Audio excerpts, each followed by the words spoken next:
उधम सिंह, जीवनी और अनकही कहानी। प्रारंभिक जीवन। उधम सिंह का जन्म 26 दिसंबर 1899 को पंजाब के संदीप नामक गांव में हुआ था। उनके पिता का नाम महल सिंह था और उनकी माता का नाम बीबी दयाल कौर था।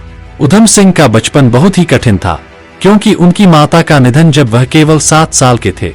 इसके बाद उनके पिता ने दूसरी शादी कर ली थी, जिससे उनका बचपन और भी कठिन हो गया। जलियांवाला बाग हत्याकांड। उधम सिंह का जीवन एक ऐतिहासिक घटना से गहरे रूप से जुड़ा हुआ है, और वह घटना थी जलियांवाला बाग हत्याकांड, जो 13 अप्रैल 1919 को अमृतसर में घटित हुई थी। जब उधम सिंह उस समय महज 20 साल के थे, उन्होंने यह देखा कि ब्रिटिश जनरल डायर के आदेश पर जलियांवाला बाग में निहत्थे भारतीयों पर अंधाधुंध गोलियां चलाई गईं। यह घटना उनके जीवन का मोड़ बन गई। सपना और संकल्प। जलियांवाला बाग में सैकड़ों निर्दोष भारतीयों की हत्या ने उधम सिंह के दिल में ब्रिटिश साम्राज्य के प्रति घृणा और प्रतिशोध की भावना को जन्म दिया। उन्होंने ठान लिया कि वह ब्रिटिश साम्राज्य से इस अत्याचार का बदला लेंगे। उधम सिंह ने कसम खाई कि वह जनरल डायर को सजा दिलवाएंगे, जो इस बर्बर हत्याकांड का जिम्मेदार था। ब्रिटेन में प्रतिशोध की योजना।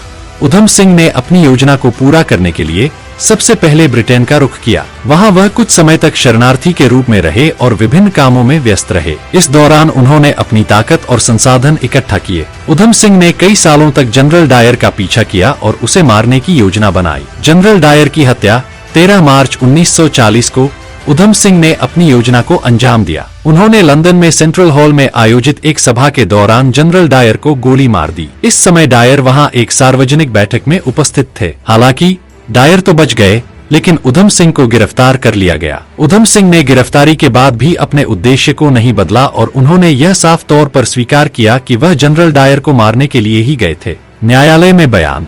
उधम सिंह ने अदालत में अपने अपराध को स्वीकार किया और यह बताया कि उन्होंने यह कृत्य इसलिए किया क्योंकि वह जलियांवाला बाग हत्याकांड का बदला लेना चाहते थे। उनका कहना था कि यह कोई व्यक्तिगत मामला नहीं था, बल्कि यह एक ऐतिहासिक कृत्य था जो भारतीयों के सम्मान और स्वतंत्रता की रक्षा के लिए किया गया था। मृत्यु।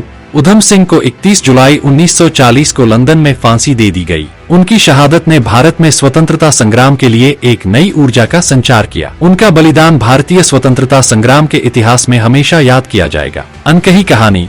उधम सिंह की शहादत और उनके जीवन के बारे में कई ऐसी बातें हैं जो आमतौर पर नहीं बताई जाती। उन्होंने न केवल जलियांवाला बाग कांड के बाद अपनी जिंदगी का उद्देश्य बदला, बल्कि उन्होंने भारत के स्वतंत्रता संग्राम के लिए अपनी पूरी जिंदगी दांव पर लगा दी। उनके द्वारा दी गई शहादत एक सशक्त संदेश थी कि भारतीयों को आत्मसम्मान और स्वतंत्रता के लिए संघर्ष करना होगा, चाहे इसके लिए किसी भी कीमत पर क्यों न संघर्ष करना पड़े। उधम सिंह का जीवन और उनका बलिदान आज भी युवाओं के लिए प्रेरणा का स्रोत है। उनके अदम्य साहस, साहसिकता और कर्तव्य के प्रति प्रतिबद्धता को हमेशा याद किया जाएगा।